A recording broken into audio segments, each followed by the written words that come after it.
चलो अब देखो ध्यान से।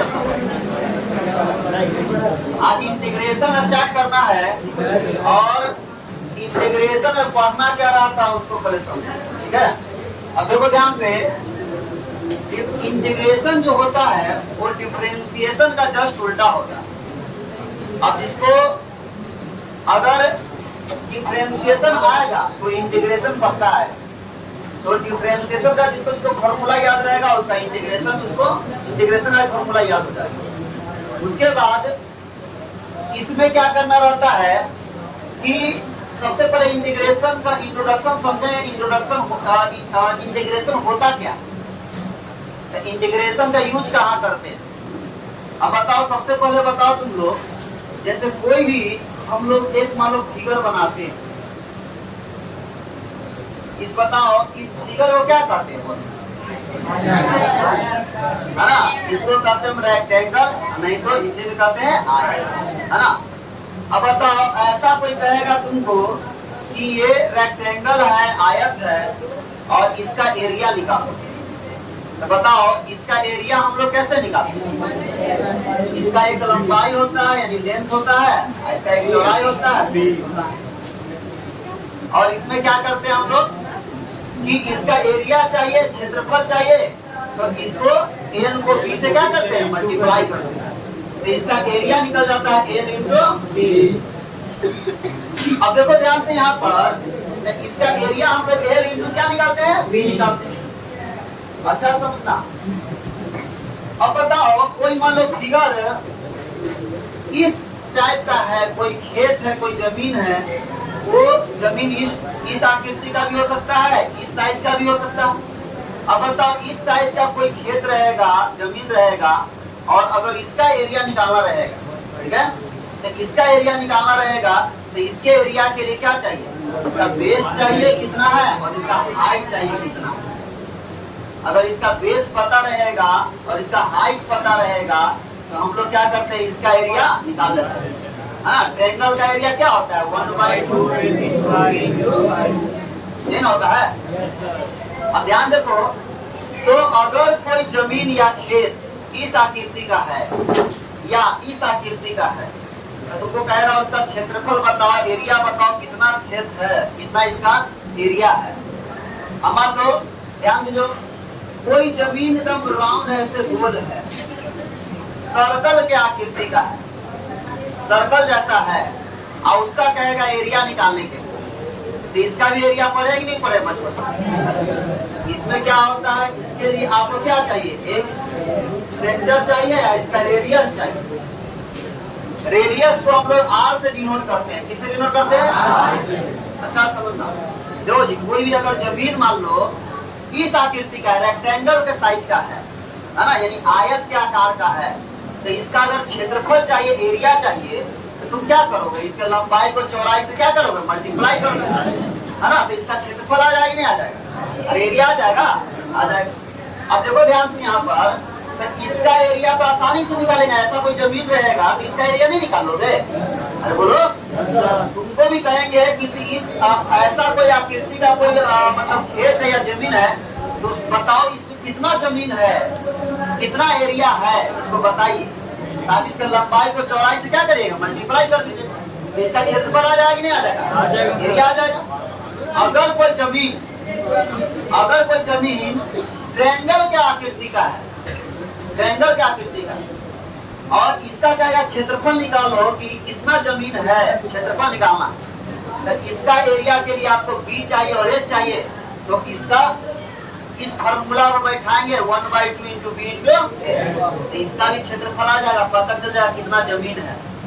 अगर कोई जमीन एकदम गोल है, ऐसे सर्कल के आकृति का है, सर्कल को वृत्त कहते हैं, वृत्त के आकृति का, और इसका कहेगा एरिया बताइए कितना जमीन है, तो आप इसका भी फॉर्मूला लगा देंगे। बताओ सर्कल का एरिया का फॉर्मूला क्या होता है, तो इसे बना।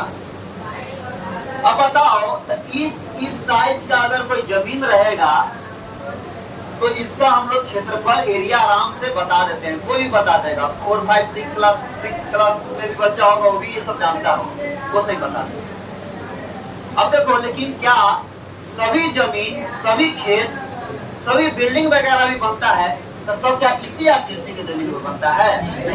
कोई जरूरी नहीं है। देखोगे अलग अलग जो बिल्डिंग रहता है वो अलग अलग आकृति का बना रहता है। कोई को देखो ऐसे से मोड़ करके दम बना रहता है, अब उसका भी तो एरिया कोई निकाला होगा क्या, कि उसमें कितना एरिया में, मान लो कितना एरिया में सीढ़ी बनाना है, कितना एरिया में बेडरूम बनाना है, कितना एरिया में हॉल बनाना है, वो सब देखता है लोग।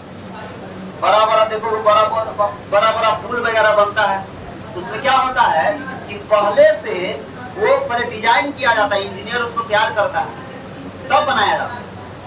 अब देखो बताओ, मान लो कोई जमीन, ध्यान देना यहाँ पर इसी आकार का मान लो ऐसे है, अब यहीं पर क्या करें, ध्यान देना यहाँ पर ये हटा देते हैं और ऐसे कर देते हैं। अब बताओ इस फिगर को क्या कहेंगे? इस फिगर को हम रेक्टेंगल कहते हैं, आयत कहते हैं। इस फिगर को हम ट्रायंगल कहते हैं, त्रिभुज कहते हैं। इस फिगर को हम लोग सर्कल कहते हैं, यानी वृत्त कहते हैं। तो इन सब का एरिया बचपन से पढ़े। अब कोई जमीन मान लो इस आकृति का रहेगा, ऐसे रहेगा, इस शेप में रहेगा। अब कहेगा ये जमीन बताओ कितना है, कितना कट्ठा है, या कितना इसका स्क्वायर फीट है, या कितना एरिया इसका बताइए। तब कैसे बताएंगे? तो सबसे पहले तो मन में सवाल आया कि इस फिगर को कहते क्या है, तो पता ही नहीं। अब फिगर को इसको कहते क्या है जब पता ही नहीं है, तो बताओ इसका फॉर्मूला तो एकदम पढ़ा ही नहीं हो। ये सब फिगर को क्या कहते हैं, तो ये तो पढ़ चुके हैं, फिर भी हो सके कितना वो याद नहीं हो। और इसको तो इसका नाम ही नहीं जानते कि इस फिगर को कहते क्या। अब तो ऐसा ऐसा एरिया रहे, तुम देखो कहीं कहीं जो ये लोग ऐसे रोड के किनारे देखोगे, आदमी को जाने से रोकने के लिए क्या करता है, एक मान लो यहाँ पर ये पुलिस वाला ये बना रहता है, मतलब फुट्टा टाइप से यहाँ, और यहाँ पर क्या करे एक रस्सी यानी ये सिकरी यहाँ पर सिक्कर ऐसे कर देता है, ऐसे रहता है। हमारा तो कह देगा कि यहाँ पर दो बांस गाड़ दिए, एक यहाँ और एक यहाँ, एक, और कहेगा कि यहाँ पर एक सिक्कर बांध दिया ऐसे झुका हुआ है, और कहेगा बताओ कि इसका एरिया बताओ, ये वाला एरिया बताओ कितना हो। अब बताओ इस आकृति को, इस फिगर को कहते क्या है, पता ही नहीं। इस फिगर को क्या कहते हैं, पता ही नहीं।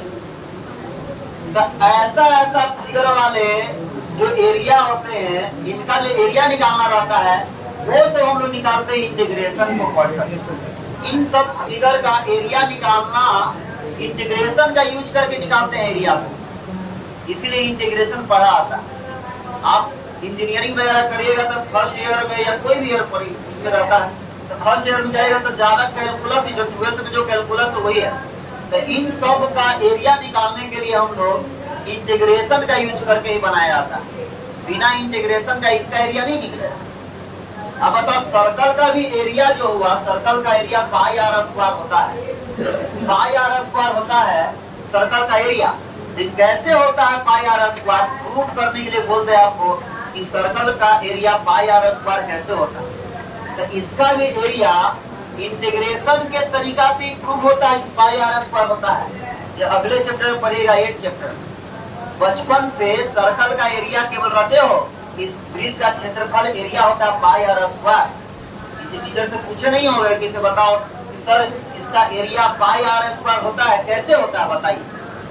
तो इसका एरिया पाई आर स्क्वायर कैसे होता है, अगर पूछते भी तो बताते नहीं, अगर बताते भी तो तुमको समझ में नहीं आता। क्यों? क्योंकि ये इंटीग्रेशन के यूज से ही प्रूव होता है कि इसका एरिया पाई आर स्क्वायर होता है, और ये एग्जाम में आता भी है, 12th क्लास में आ चुका है। तो इसका भी एरिया हम लोग पढ़ेंगे कि इसका एरिया आखिर पाई आर स्क्वायर कैसे होता है ना। तो ये अगले चैप्टर में, 8th चैप्टर में पढ़ना। अभी हम लोग इंटीग्रेशन पढ़ना, तो इंटीग्रेशन का अभी समझे कि यूज कहाँ करते हैं। तो इंटीग्रेशन का यूज हम लोग करते हैं वो ऐसा एरिया निकालने में जिसका आप नाम भी नहीं जानते हैं कि इस आकृति का है, इसका नाम क्या है। अजीब अजीब तरह का जो एरिया रहेगा, इंटीग्रेशन के तरीका से सारा तरह का एरिया निकालते हैं। इसलिए देखते हो जमीन वगैरह का जो नापी उपी होता है, अमीन को बुलाया जाता है। ऐसा अगर खेत रहेगा तो तुम अपने से भी नाप लोगे, ऐसा खेत रहेगा तो अपने से नाप लोगे, ऐसा भी खेत रहेगा तो अपने से नाप लोगे। लेकिन अगर ऐसा खेत रहेगा, ऐसा खेत रहेगा तो तुमको अमीन बुलाना पड़ेगा। उन लोगों को पढ़ाई होता है इंटीग्रेशन का, और इनको बताया जाता है कैसे जमीन को मापते हैं, इसका एरिया कैसे निकालते हैं। ठीक है, तो इसका एरिया निकालने, इस आकृति का एरिया निकालने के लिए हम लोग पढ़ते हैं इंटीग्रेशन। ठीक है, अब देखो ध्यान से, तो इंटीग्रेशन में हम लोग क्या करते हैं, ध्यान देना कि इन सब का एरिया निकालने के लिए हम लोग पढ़ा था, मतलब आपको अभी यूज पता है कि इंटीग्रेशन का यूज होता क्या है, कहाँ पर यूज करते हैं। तो इतना समझे कि इंटीग्रेशन का यूज जो करते हैं एरिया निकालने के लिए करते हैं। क्या चीज निकालने के लिए? ये सभी एरिया को जोड़ देता है, एक साथ बता देता है। अब देखो ध्यान से, इन सब का एरिया निकालने के लिए इंटीग्रेशन का यूज पढ़ते। अब इंटीग्रेशन हम लोग पढ़ेंगे क्योंकि मैथ में हमको मैथमेटिक्स टर्म पढ़ना है। मैथमेटिक्स टर्म पढ़ना मतलब इसमें हमको पढ़ना है कि इसको सॉल्व कैसे करते हैं। सॉल्व करने के लिए सीख जाओगे तो फिर फिजिक्स में पढ़ेगा इंटीग्रेशन का, उसका मतलब यूज कहाँ कहाँ होता है अच्छा से। लेकिन इसके बाद वाला चैप्टर जो 8 चैप्टर है उसमें पढ़ना है एप्लीकेशन ऑफ इंटीग्रेशन, मतलब इंटीग्रेशन का यूज कहाँ होता है, कौन कौन सा एरिया निकालेंगे इंटीग्रेशन का यूज करके, वो 8 चैप्टर में पढ़ना है जो पढ़ाएंगे। पहले अभी हम लोग पढ़ेंगे इंटीग्रेशन के बारे में। देखो सबसे पहले इंटीग्रेशन का हम लोग क्या करते हैं, ध्यान देना इधर।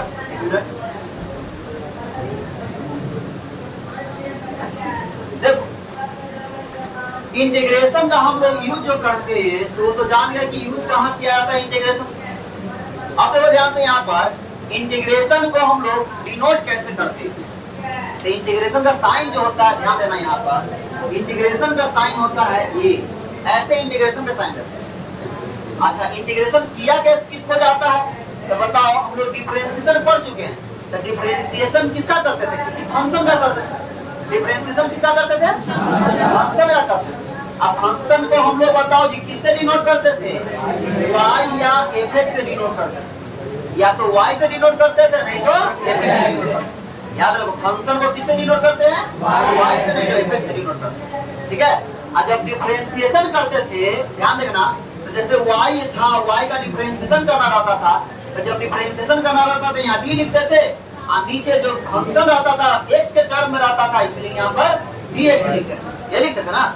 यानी डिफरेंशिएशन को हम लोग dy by dx से डिनोट करते थे। किससे डिनोट करते थे, dy by dx। इंटीग्रेशन का हम लोग किससे डिनोट करते हैं, इंटीग्रेशन का ये साइन होता है। ठीक है, और इंटीग्रेशन को कैसे लिखा जाता है तो समझो। इंटीग्रेशन भी करते हैं किसी न किसी फंक्शन का ही, किसका इंटीग्रेशन करते हैं, फंक्शन का ही इंटीग्रेशन करते हैं।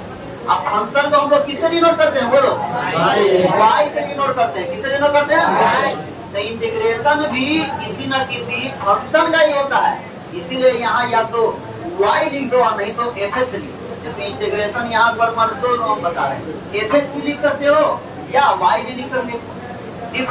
डिफरेंशिएशन में क्या करते हो, नीचे ना dx लिखते थे, यहाँ पर इंटीग्रेशन इसके बगल में dx लिखते हैं ऐसे। अगर fx के फॉर्म में भी लिखेंगे तो ऐसे dx लिखेंगे। ठीक है, अब देखो ना ध्यान से, यहाँ पर यानी इंटीग्रेशन को हम लोग इंटीग्रेशन करते किसका है, फंक्शन का करते हैं। किसका करते हैं, फंक्शन का।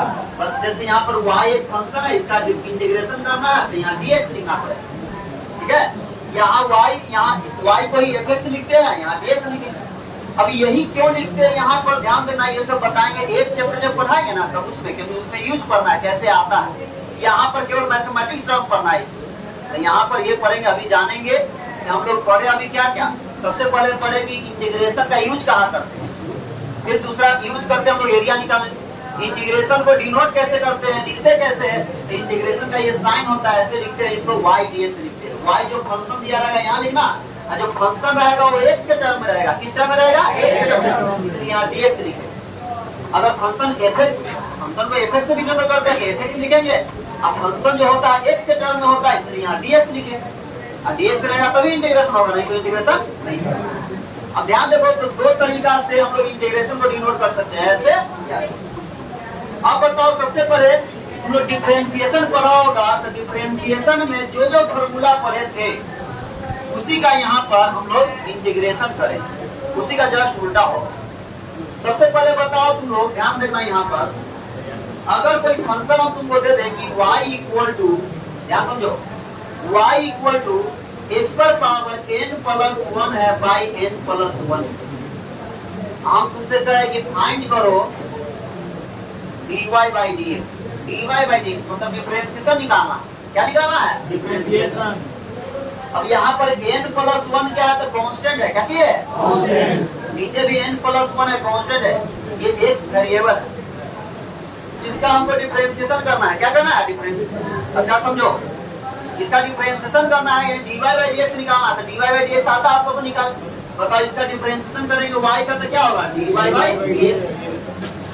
इसका डिफरेंशिएशन करेंगे, ध्यान देना यहाँ पर, तो डिफरेंशिएशन ऑफ, ये देखो n प्लस 1 कांस्टेंट है। तो कांस्टेंट जब किसी फंक्शन के साथ लगा रहता है तो उसका डिफरेंशिएशन नहीं होता, उसको बाहर करते हैं।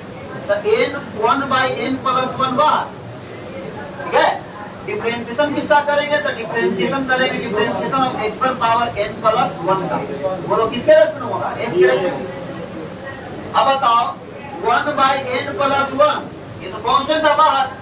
इंटू, बताओ जी ये किस फॉर्मूला पर डिफरेंशिएशन होगा? x पर पावर n पर। x पर, ये तो कल n का काम कर रहा है। तो x पर पावर n का डिफरेंशिएशन क्या होता है? n इंटू x पर पावर n माइनस 1। बताओ n बाहर, तो n के जगह पर है कितना? n प्लस 1 बाहर इंटू x पर power n minus 1 into x पर पावर n माइनस 1। बताओ n प्लस 1 माइनस कितना? ये 1 कैंसिल हो जाएगा। बताओ यहाँ पर n प्लस 1 से n प्लस 1 कैंसिल होगा। बताओ यहाँ पर क्या बचेगा? x पर पावर क्या बचेगा? यानी dy बाई dx जो आया है वो x पर पावर n आया है। क्या आया है? x पर पावर n। इसका मतलब हम लोग डिफरेंशिएशन किसका किए थे? इसी का ना जी।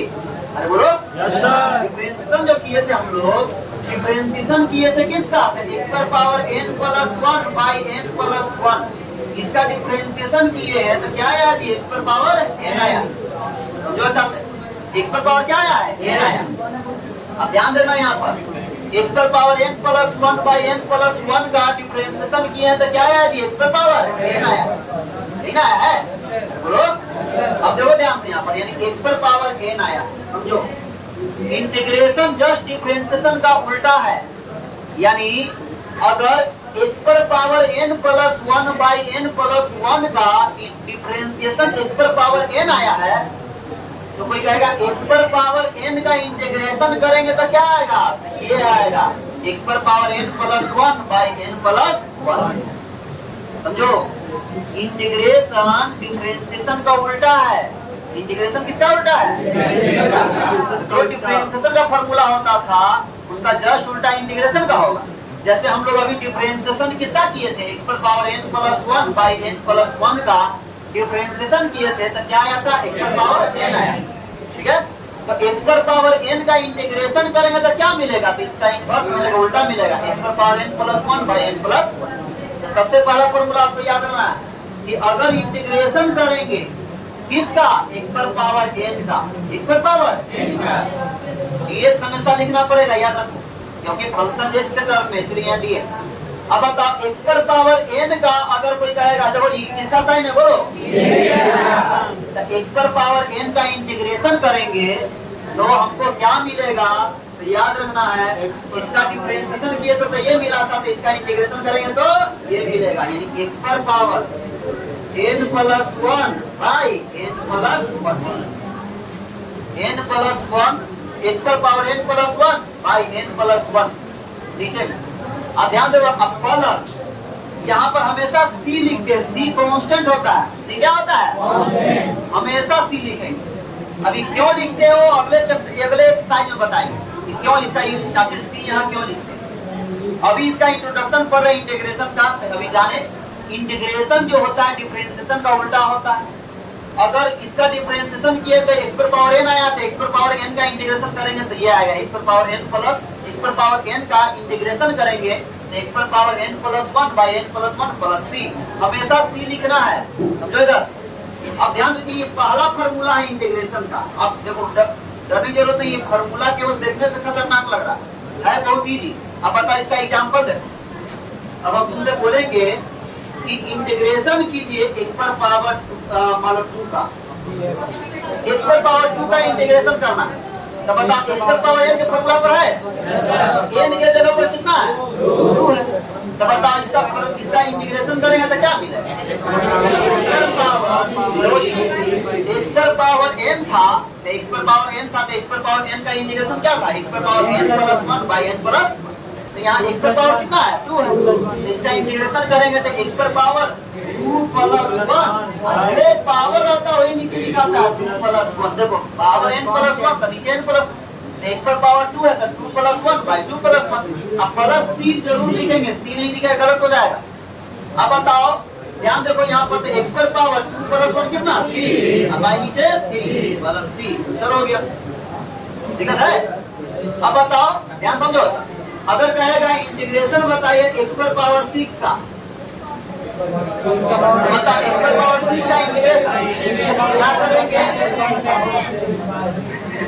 अब देखो x पर पावर 6 प्लस 1 बाई 6 प्लस 1, यानी 6 प्लस 1 कितना 7। अब भाई प्लस क्या ना समझे। अब देखो ध्यान से यहाँ पर इंटीग्रेशन ऑफ x पर पावर 10 बाई dx क्या होगा,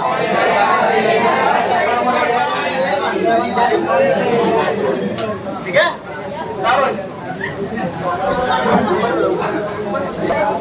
चलो देखो जी, अब देखो ध्यान से यहाँ, चलो चलो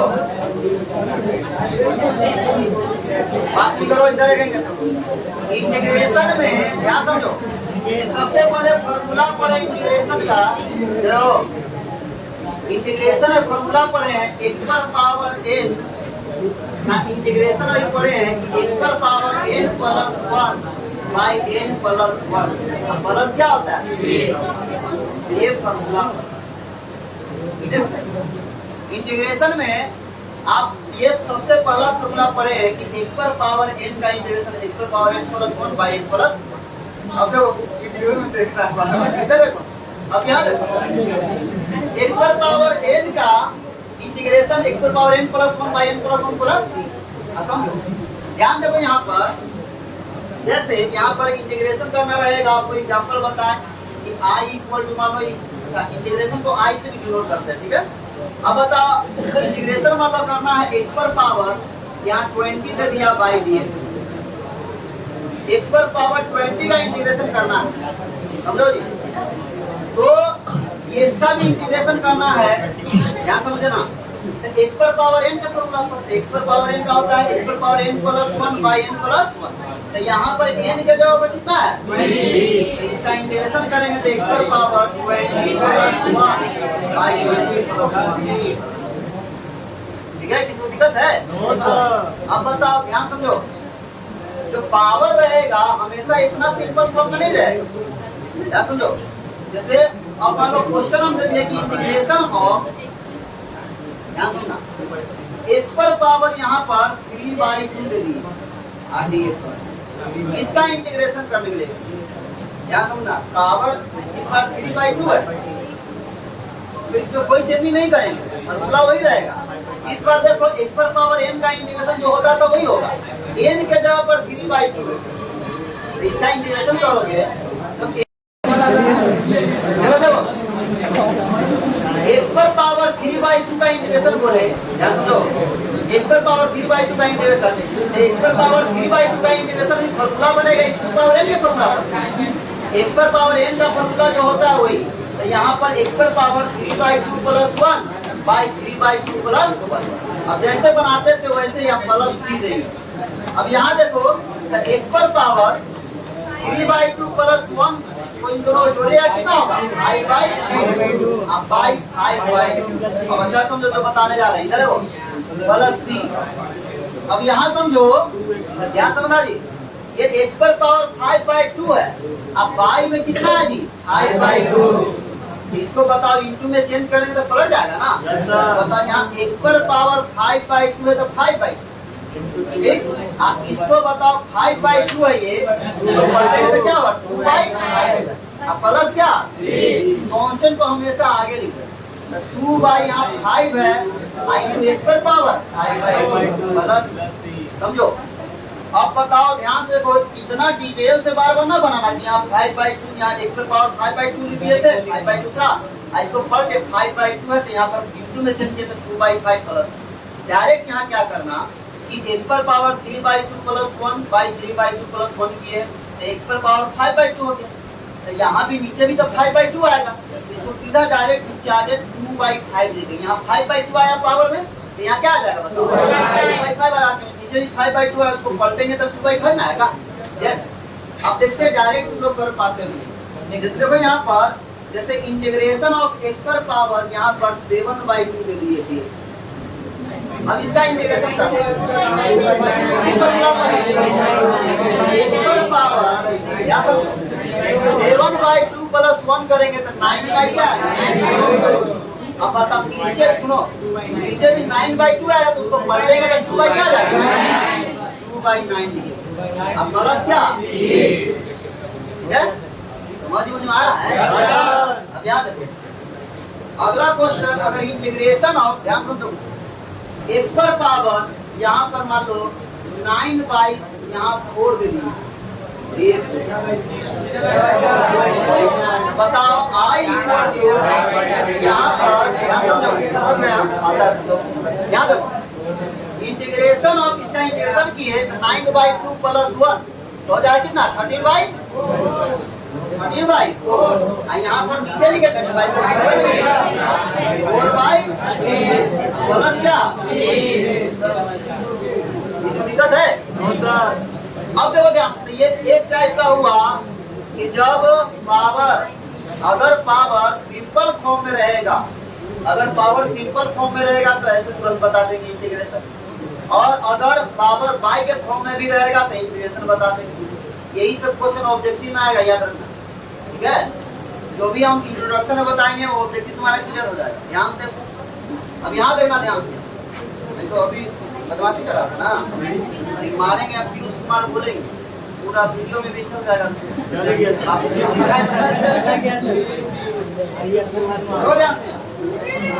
अब और देखो यहाँ तो इंटीग्रेशन में अगर सिंपल फॉर्म में रहेगा तो बना लेंगे, और बाई के फॉर्म में भी रहेगा तो इंटीग्रेशन इसका बना लेंगे। अब यहाँ देखो अगर इंटीग्रेशन क्वेश्चन अलग अलग वैरायटी का रहेगा, यहाँ देखो अगर क्वेश्चन है यहाँ पर इंटीग्रेशन ऑफ, यहाँ समझिएगा 5x पर पावर 2 है dx, तो समझो जैसे डिफरेंशिएशन में कोई फंक्शन के साथ कांस्टेंट रहता था तो उसका डिफरेंशिएशन नहीं होता था, वैसे ही इंटीग्रेशन में भी अगर कोई फंक्शन के साथ आगे में कांस्टेंट रहेगा तो उसका इंटीग्रेशन नहीं होगा, उसको 10 के 10 बाहर कर देंगे। अब बताओ इसका इंटीग्रेशन करेंगे तो i = 5 कांस्टेंट होगा, इंटीग्रेशन केवल x² का होगा। अब बताओ x² का इंटीग्रेशन क्या होता है? 3/3 यही ना होता है। अब बताओ तो यहाँ पर हो गया i = यहाँ पर लिखो 5/3 x पर पावर दिक्कत है। अब बताओ ध्यान समझना, इंटीग्रेशन ऑफ, अच्छा समझो, इंटीग्रेशन ऑफ अगर यहाँ पर दे दिए 10 x पर पावर यहाँ पर दे दिए 6 dx, इसका इंटीग्रेशन करना, 10 कांस्टेंट है बाहर हो जाएगा। बताओ इसका इंटीग्रेशन करेंगे 10 x पर पावर 7 i + 6, समझ में आ रहा है? अगर कोई कांस्टेंट बाहर रहेगा कोई फंक्शन के साथ तो उसका इंटीग्रेशन नहीं होगा, उसको 10 के 10 नहीं। ठीक है, दिक्कत? तो अगर इंटीग्रेशन तुम्हारा सिंपल फॉर्म में रहेगा तो इंटीग्रेशन कर लेंगे, अगर बाई के फॉर्म में रहेगा तो भी इंटीग्रेशन कर लेंगे, अगर कोई कांस्टेंट रहेगा आगे में तो उसका भी इंटीग्रेशन कर लेंगे। इसको दिक्कत है? चलो इसको नोट करो जल्दी। चलो अब ध्यान देना इधर, बोर्ड पर देखो इंटीग्रेशन में बताया है कि डिफरेंशिएशन का जस्ट उल्टा है। पहले बताओ अगर पावर वाला कोई भी क्वेश्चन रहेगा उसका इंटीग्रेशन करना है तो कर लीजिएगा ना। जैसे एक और देखते हैं, इंटीग्रेशन ऑफ यहाँ दे दिया 5/2 x पर पावर यहाँ पर दे दिया आपका 3/2, ऐसा इंटीग्रेशन बोलते। अभी बताया है कि अगर कोई फंक्शन के आगे कोई कांस्टेंट रहेगा तो उसका डिफरेंस इंटीग्रेशन नहीं होगा, चाहे वो कांस्टेंट कुछ भी हो, i/2 भी रह सकता है, कुछ भी रह सकता है। 5/2 है तो 5/2 आगे करेंगे, इंटीग्रेशन केवल इसका होगा। तो बताओ x पर पावर 3/2 का इंटीग्रेशन क्या होगा? x पर पावर 5/2 इंटू क्या होगा? 2/5 प्लस बता दोगे ना? अब बताओ ये 2 से 2 कैंसिल, 5 से 5 i इक्वल टू x पर पावर 5/2। ठीक है, और इनसे पूछेंगे वो बताओ, ध्यान देना यहाँ, इनसे पूछेंगे वही बताओ। चलो प्लीज बताओ, नहीं सुन बताओ। इंटीग्रेट हमको इंटीग्रेशन करना है, यहाँ समझो x पर पावर यहाँ दे दिए 7/2 इंटू x पर पावर यहाँ 9/2 आती है। बोलो इसका इंटीग्रेशन करेंगे तो क्या हो? 7/2 अरे 7/2 लिखेंगे, कांस्टेंट बाहर करेंगे इंटू इंटू 2/13 2/13 11 सॉरी 11 x पर पावर 11/2 प्लस 3। अब यहाँ देखो 2 से 2 cancel, i equal to 7/11 x पर पावर 11/2। तो इस टाइप का क्वेश्चन आएगा तो बना लोगे ना? इस टाइप का इंटीग्रेशन में या तो अधिकतर बिहार बोर्ड में क्या होगा कि ऑब्जेक्टिव आएगा तो इंटीग्रेशन से इस टाइप का आएगा, और नहीं तो ध्यान तो डायरेक्ट फॉर्मूला भी आ जाता है। इंटीग्रेशन ऑफ x पर पावर n का इंटीग्रेशन क्या होता है यार? अब देखो ध्यान से, तो ये आप पढ़ लिए हैं, किसी भी टाइप से इस टाइप से अगर क्वेश्चन रहेगा इंटीग्रेशन का पावर वाला क्वेश्चन रहेगा तो बनेगा ऐसे, जब वेरिएबल पावर कांस्टेंट रहेगा। अब यहाँ देखो ध्यान समझना, अभी हम लोग पढ़े हैं कि इंटीग्रेशन जो होता है इंटीग्रेशन वो डिफरेंशिएशन का जस्ट उल्टा होता है। ठीक है, तो जैसे x पर पावर n+1/n+1 का डिफरेंशिएशन किए थे तो x पर पावर n आया था, तो x पर पावर n का इंटीग्रेशन किए हैं तो x पर पावर n+1/n+1 प्लस c है। अब देखो ध्यान से यहाँ, जैसे हम लोग डिफरेंशिएशन पढ़े हैं कि sin x है, बोलो sin x का डिफरेंशिएशन क्या होता है? cos x होता है। sin x का डिफरेंशिएशन cos x, तो बोलेगा cos x का इंटीग्रेशन क्या होता है? sin x का डिफरेंशिएशन cos x, तो cos x का इंटीग्रेशन sin x। अब ध्यान दो, यानी अगर तुमसे बोले कि इंटीग्रेशन ऑफ cos x, बोलो ध्यान समझो, इंटीग्रेशन ऑफ cos x समझो अच्छा से, sin x का डिफरेंशिएशन cos x, तो cos x का इंटीग्रेशन sin x उल्टा होता है। sin x का डिफरेंशिएशन cos x, तो cos x का integration sin x, sin x बोलेंगे। अब प्लस 3 इसमें इंटीग्रेशन में सब में लिखना है, समझो। देखो इधर समीर कुमार, अब बताओ डिफरेंशिएशन ऑफ cos x, ध्यान सुनना, cos x का डिफरेंशिएशन क्या होता है? Minus sine x. तो माइनस साइन एक्स का इंटीग्रेशन करेंगे, माइनस साइन एक्स का इंटीग्रेशन करेंगे तो क्या होना चाहिए बताओ? cos x plus c। ठीक है, अब बताओ ध्यान समझो यहाँ पर, लेकिन जो साइन जो होता है माइनस का वो हमेशा आंसर में लिखा जाता है क्वेश्चन में, ये वाला माइनस साइन यहाँ से हटाकर यहाँ लगा। ठीक है, तो देखो cos x का integration sin x plus sin x का इंटीग्रेशन माइनस cos x, समझना चाहिए। sin x का डिफरेंशिएशन cos x, तो cos x का integration sin x, cos x का डिफरेंशिएशन माइनस sin x, तो माइनस sin x का इंटीग्रेशन किए तो cos x आया था, लेकिन अगर आंसर में माइनस लिखना है क्वेश्चन में नहीं, आंसर में लगा दिए माइनस, यानी minus cos x plus c। ठीक है, अब बताओ हम लोग डिफरेंशिएशन करते हैं, अच्छा समझना, tan x, tan x का डिफरेंशिएशन क्या होता है? sec स्क्वायर x, तो बोलो sec स्क्वायर x का इंटीग्रेशन क्या होगा? अगर इंटीग्रेशन बोलेगा sec स्क्वायर x का tan x प्लस जस्ट उल्टा होगा, जो जो डिफरेंशिएशन का फॉर्मूला होता था तो उसी का जस्ट उल्टा इंटीग्रेशन का होता है। sin x का डिफरेंशिएशन cos x, तो cos x का इंटीग्रेशन sin x। अगर cos x का इंटीग्रेशन माइनस sin x, जो माइनस आएगा तो उसमें आंसर में लगा देना, तो माइनस sin x का इंटीग्रेशन करेंगे तो cos x होगा, लेकिन माइनस तो उसमें लगाना था, minus cos x plus tan x का डिफरेंशिएशन होता है sec स्क्वायर x, तो sec स्क्वायर x का इंटीग्रेशन क्या होगा? +3 ठीक है। अब इस पर क्वेश्चन देंगे, जो ध्यान समझिए, तो ट्रिगो वाला जितना रहेगा सबका इसी प्रकार से बनेगा। समझ यहाँ पर समझना, यहाँ पर कि इसका इंटीग्रेशन करते sin x का या cos x, यहाँ पर cos x है, cos x का इंटीग्रेशन कितना है? sin x प्लस, अगर यहाँ पर ध्यान समझो, अगर क्वेश्चन ऐसे रहेगा integration of cos 2x dx, देखो जी अभी इसका इंटीग्रेशन बता रहा, अच्छा समझो, चलो यहाँ रहेगा हमको cos x का इंटीग्रेशन, cos 2x का इंटीग्रेशन करना है, समझो अच्छा से। cos x का इंटीग्रेशन क्या होता है? sin x प्लस, यहाँ जो x है तो यहाँ x लिखे, ठीक है।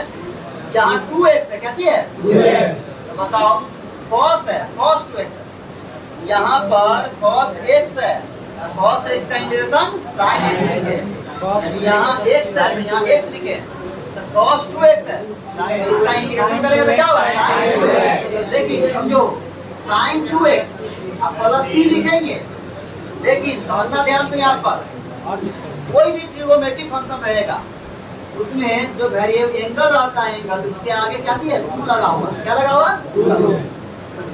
जो भी कांस्टेंट लगा रहेगा उसी से इसमें डिवाइड दे देंगे, उसी से क्या करेंगे?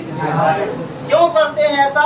वो 7 पॉइंट अभी 1 बता रहे हैं, 7.2 में पढ़ेंगे कि आखिर यहाँ पर 2 से क्यों डिवाइड करते हैं। अभी जानेंगे अभी इतना ही कि cos 2x का इंटीग्रेशन करना था, तो cos का इंटीग्रेशन क्या होता है? sin, क्या होता है? sin। cos 2 sin, cos x का इंटीग्रेशन sin x, समझो, cos x का इंटीग्रेशन sin x, तो cos 2x है तो cos 2x का sin 2x, और x के साथ क्या लगा हुआ है? 2 से डिवाइड कर देंगे, प्लस c लिख देंगे। क्यों 2 से ही डिवाइड देते हैं?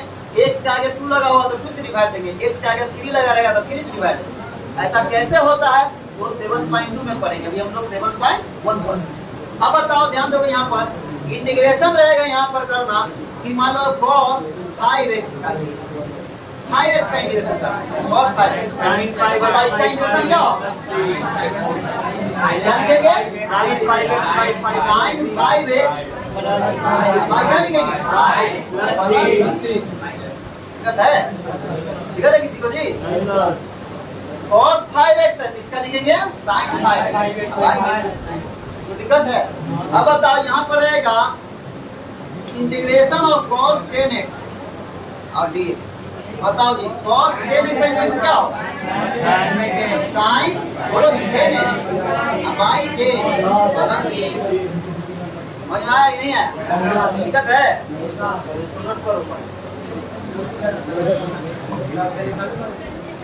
चलो देखो, हाँ जी, चलो नीतीश कुमार खड़ा। अब बताओ, इंटीग्रेशन करना है, ध्यान sec square sec q, sec 3x dx, बोलो sec स्क्वायर 3x dx है, यानी sec स्क्वायर 3x का 1 by 10 dx क्या? 10 dx tan 3x plus c plus c सही है ना भाई? क्यों बताओ, sec स्क्वायर x पर किसका इंटीग्रेशन होता है? किसका होता है? tan x का। तो बताओ sec स्क्वायर x का अगर इंटीग्रेशन पूछे तो होना चाहिए tan x, यहाँ 3x लगा हो तो tan 3x बोलेंगे। अब बोले तो जो भी कांस्टेंट लगा रहता है x के साथ उससे डिवाइड देते हैं, डिवाइड कर दिया 3 से तो 1/3 बाहर लिख दो, या यहाँ भी नीचे ऐसे लिख सकते हो 1/3 में, ठीक है। अब बताओ, तो अब बताओ इंटीग्रेशन ऑफ cos, यहाँ पर लिखिए 7x dx, बोलो क्या होगा इसका इंटीग्रेशन? जिससे पूछे वो बोलो, सब बोलो 7x माइनस साइन, चलो ठीक बताओ, आप नहीं बता sin 7x plus c by 7. sin 7x by 7 plus नहीं बता प्लस बोलो तुम। अब यहाँ देखो, अच्छा है समझ, अब यहाँ देखो तुम बताओ, अब बताओ इंटीग्रेशन ऑफ, यहाँ पर जब ये sine 6x dx minus cos 6x but सही है। चलो तुम बताओ। अब बताओ इंटीग्रेशन ऑफ, क्या समझो जी, sec square 4x dx I equal to tan 4x by 4 सही है, दिक्कत है किसी को? और ध्यान देना यहाँ पर। अब नेक्स्ट चलो मनीष, अब बताओ इंटीग्रेशन ऑफ cos x या cos यहाँ पर आपको दे दिए 11x बोलो क्या होगा? साइन 11x by 11 सही। चलो पीयूष, इंटीग्रेशन ऑफ यहाँ पर लिखिए आपको साइन 12x dx, बताओ क्या होगा? माइनस कॉस 12x by 12 सही है ना जी? इतना समझ गया, इसके आगे बनेगा अगर अच्छा से इसको ध्यान दे करके आना है तब। अब फॉर्मूला पूरा डिफरेंशिएशन का याद करके आना, सारा डिफरेंशिएशन का फॉर्मूला याद करोगे तो इंटीग्रेशन का सारा फॉर्मूला लिखवा देंगे और फिर इसको याद करके आना है सब लोग को।